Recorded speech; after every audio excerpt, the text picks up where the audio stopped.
विदेशी पैसा हजम, मौलाना का खेल खत्म, कोरोना की रफ्तार का जमाती ड्राइवर। कोरोना वाले मौलाना पर वार नोटिस 4 बार। देश में कोरोना की कितनी जमात, कोरोना बॉम्ब। अब कोरोना के नाम पर जिहाद करेंगे। जमात के साथ रोहिंग्या भी अब कोरोना बम। क्या खून देने से जमातियों के पाप धुल जाएंगे? कोरोना से जंग में जमात का रोड़ा। क्या आप मास्क क्यों नहीं लगाते हैं? और आम जनता के ऊपर 2000 का फाइन भी रख दिए कि जो मास्क नहीं पहनेगा उसके ऊपर 2000 का पेनल्टी लगेगा। और उससे सवाल नहीं पूछ रहे, इतना डर रहा है।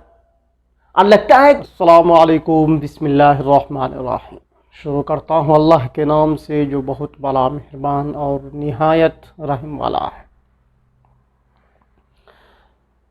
मेरे अजीज साथियों, आप सबको पता है, पूरे हिंदुस्तान वासियों को, कि कुंभ के मेले में कितने भीड़ हैं। लाखों भीड़ हैं।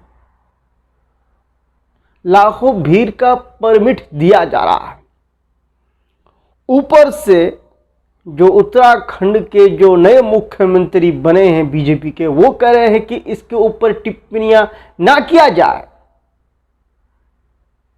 इसको ऐसे छोड़ दिया जाए क्योंकि ये आस्था का विषय है।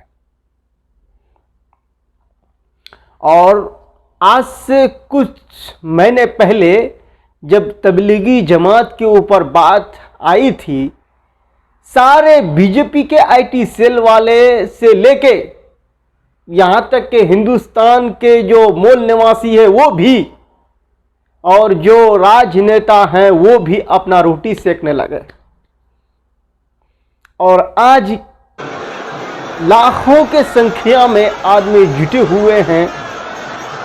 रोजाना हजारों केसेस निकल रहे हैं कोरोना वायरस के, मगर किसी को कोई फर्क नहीं पड़ रहा, क्योंकि वो आस्था का विषय है। और इसी वजह से मुख्यमंत्री से लेके प्रधानमंत्री से लेके बीजेपी के आईटी सेल वाले सारे साइलेंट में चले गए। और जितने भी पालतू कुत्ते हैं, चाहे किसी के भी पार्टी से हो, सारे पालतू कुत्ते साइलेंट में चले गए। और उस पार्टी के जो सुप्रीम लीडर्स हैं वो भी साइलेंट में चले गए। वो भी सोच रहे हैं कि अभी वोट बैंक का अभी मसला हो जाएगा, अभी कुछ बोलेंगे तो वोट नहीं मिलने वाला। और वैसे भी जितने भी विपक्षी दल है कि कोई तो हिंदू वोट तो देता नहीं है उन लोगों को, और उसके बावजूद भी इतना फिक्र करता है। और कुछ दिन पहले आज जब आप देखे थे आप लोग कि तबलीगी जमात को लेकर मीडिया वाले किस तरीके से प्रोपेगेंडा चला रहे थे, थोड़ा सा हम झलक दिखा रहे हैं। रवीश कुमार जो कुछ महीने पहले जो अपना प्राइम टाइम में जो कहा था, वही हम फिर से आप लोगों को थोड़ा दिखाना चाहते हैं। उन खबरों ने आपके दिलो दिमाग पर क्या असर डाला था? विदेशी पैसा हजम, मौलाना का खेल खत्म, कोरोना की रफ्तार का जमाती ड्राइवर। कोरोना वाले मौलाना पर वार नोटिस 4 बार। देश में कोरोना की कितनी जमात, कोरोना बॉम्ब। अब कोरोना के नाम पर जिहाद करेंगे। जमात के साथ रोहिंग्या भी अब कोरोना बम।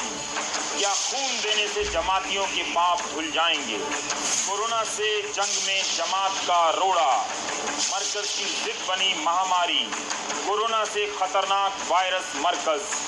लॉकडाउन के दुश्मन है जमाती। लुटेरा साथ देश करेगा बर्बाद। इस तरह के हेडलाइन न्यूज चैनलों पर तैरने लगे थे, और इन्हें देखते देखते आपकी आंखों के जरिए आपके दिमाग में नफरत घुसा दी गई। धर्म के नाम पर जानलेवा अधर्म, ये टाइटल हेडिंग न्यूज चैनलों के सांप्रदायिक एंकर जहर उगलने लगे थे। उनके कार्यक्रम में इस तरह की सुर्खियां टीवी के स्क्रीन पर धमाके की आवाज के साथ फ्लैश करने लगी। एक दूसरे चैनल पर यह लाइन आपके दिमाग पर हथौड़े की तरह चोट कर रही थी। आखिर निजामुद्दीन का विलन कौन? आपको लगा होगा कि वहां कोई विलन है जो कोरोना फैलाने आ गया है। ये लाइन भी उन्हीं चैनलों के कार्यक्रम की है। कोरोना जिहाद से देश बचाओ, इस जिहाद का नाम दिया गया। कोई कोरोना फैलाने के लिए जिहाद कर रहा है, कोई प्रमाण नहीं, सबूत नहीं, लेकिन चैनलों ने इन पंक्तियों के जरिए करोड़ों लोगों के दिमाग में जहर ठूंस दिया। तबलीगी जमात के पीछे पुलिस भागने लगी। जहां उनके होने की सूचना आती, उस सूचना को न्यूज चैनल ऐसे पेश करते थे, लिखते थे देवबंद में 500 कोरोना बम। तबलीगी जमात के लोगों को बम कहा जाने लगा। आज आप एक धर्म के बारे में जो भी सोचते हैं, उसके पीछे इन पंक्तियों का बड़ा योगदान है। निजामुद्दीन में कोरोना वालों की जमात लिखा जाने लगा। निजामुद्दीन और जमात के साथ जिहाद, बम, विलेन जोड़कर इन्हें आतंकवादियों की तरफ पेश किया गया। इन चैनलों के सांप्रदायिक अफीम को पत्रकारिता और राष्ट्रभक्ति समझकर आप चेतना शून्य होने लगे। मीडिया के साथ साथ ट्विटर पर भी कुछ लोगों ने इस माहौल को विस्तार दिया। उस समय के कुछ हैशटैग भी याद कीजिए। कोरोना जिहाद, hashtag ban Tablighi Jamaat, hashtag जिहादी कोरोना वायरस, हैशटैग जिहादी वायरस, हैशटैग मस्जिदों में सरकारी ताले लगाओ। तबलीगी जमात के कवरेज ने मीडिया वाले को धो रहे हैं बराबर से, और धोना भी जरूरी है। कैसे कैसे बता रहे हैं कोरोना बम, तबलीगी जमात, मौलाना साहब कहाँ छुपे हैं। सारे मीडिया वाले ऐसे ऐसे बोल रहे थे कि जब टीवी में देख रहे थे, उसके सामने जब बैठे हुए थे, तो लोगों को शायद यकीन हो गया होगा कि वाकई ही तबलीगी जमात वाले ने ही कोरोना फैलाया है। और उस समय भी बैरिस्टर असदुद्दीन ओवैसी साहब बार बार कहते थे कि बीमारी का कोई धर्म नहीं होता है, वो किसी को जात और धर्म देख के वो अटैक नहीं करता है, जिसको होना है वो हो जाता है। उस समय भी कहा था और अभी भी कह रहे हैं। मगर ये मीडिया वाले आज के डेट में सब साइलेंट मोड में चले गए, क्योंकि बीजेपी के सब पालतू कुत्ते हैं। सब किसी को पैसे मिल रहे हैं, और इतना पैसा मिल रहा है कि अपना जमीन को भी बेच दे रहे हैं। सारे साइलेंट में चले गए हैं।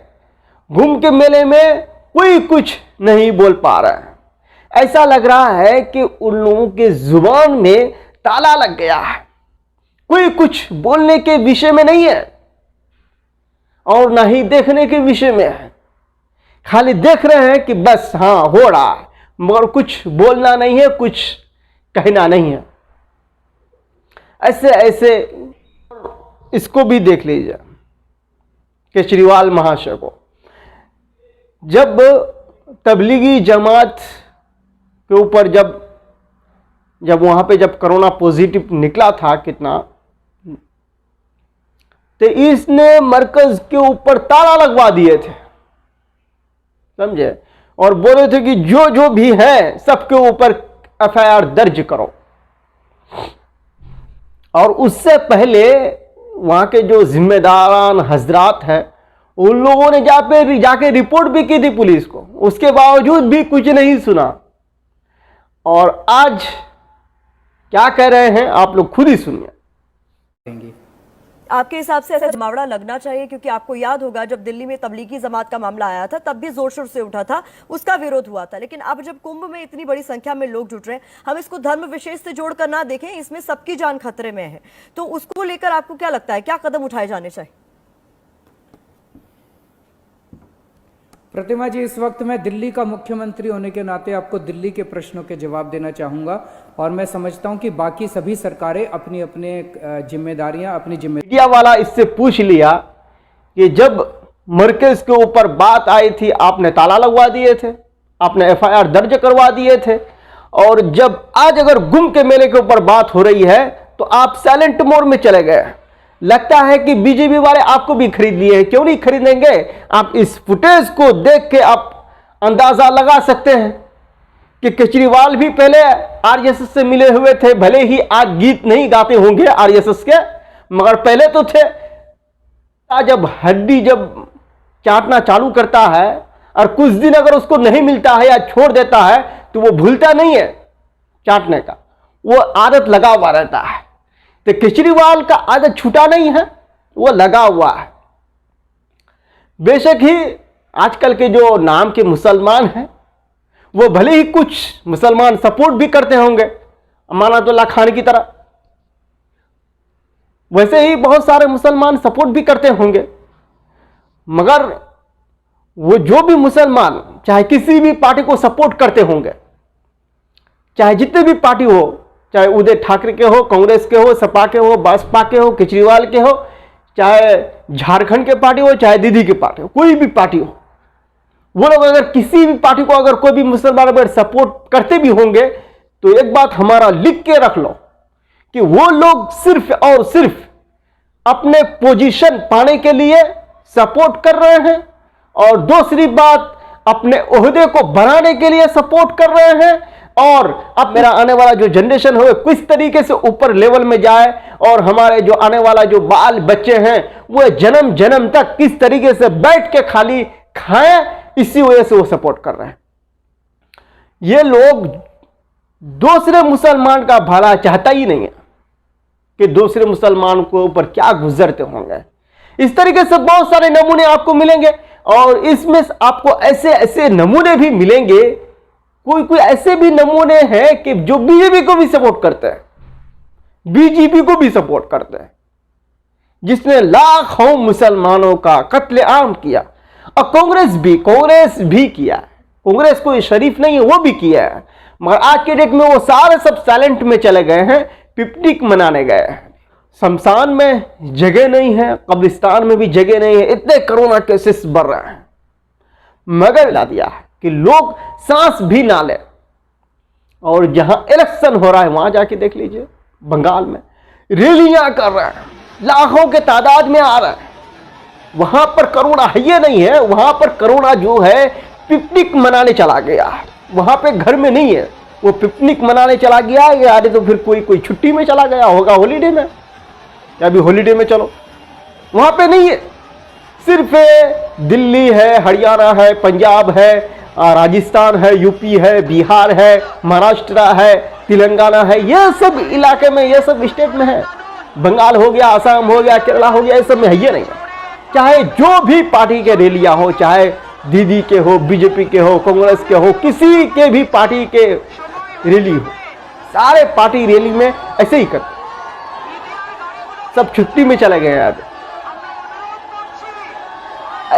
ये सब भी देख के किसी को शर्म भी नहीं आता होगा, और मीडिया वाला तो पूछने वाला है ही नहीं, किसी भी मीडिया वाले को हिम्मत नहीं है कि गृहमंत्री अमित शाह से सवाल पूछ ले कि आप मास्क क्यों नहीं लगाते हैं, और आम जनता के ऊपर 2000 का फाइन भी रख दिए कि जो मास्क नहीं पहनेगा उसके ऊपर 2000 का पेनल्टी लगेगा, और उससे सवाल नहीं पूछ रहे, इतना डर रहा है। और लगता है कि ऐसे लगता है लोगों को कि वो बाघ है, शेर है, चीता है, हमको खा लेंगे, वो भी इंसान ही है, तो भी लोग इतना डर रहे हैं। मगर मैं कहता हूं कि डर नहीं रहे, जो पैसा जो मिल रहा है तो जुबान कहां से खोलेंगे भाई, उसके जुबान को लकवा मार दिया है। तो इसी वजह से सारे हिंदुस्तान वासियों को समझने की जरूरत है कि एक ही धर्म को इतना बदनाम कर रहे हैं, इतना बदनाम कर रहे हैं, अगर उस धर्म को अगर लिस्ट से अगर हटा दिया जाए तो आरएसएस वाले और बीजेपी वाले ये लोग साला सत्ता में रहेंगे ही नहीं, तुरंत सत्ता इन लोगों का गिर जाएगा। उसी के बदौलत ये लोग सत्ता चला रहे हैं, इतना बदनाम कर रहे हैं।